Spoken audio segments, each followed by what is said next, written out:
नमस्कार, स्वागत है आपका आरजे रमझाझर में और मैं हूं पुखराज सिंह।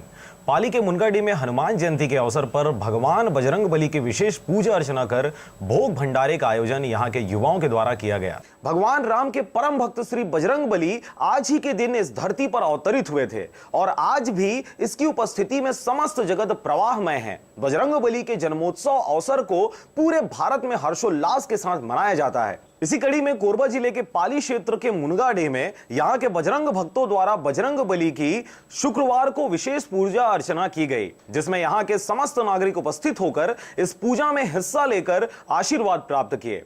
पूजा के बाद प्रसाद तथा भोग भंडारे का आयोजन भी किया गया था।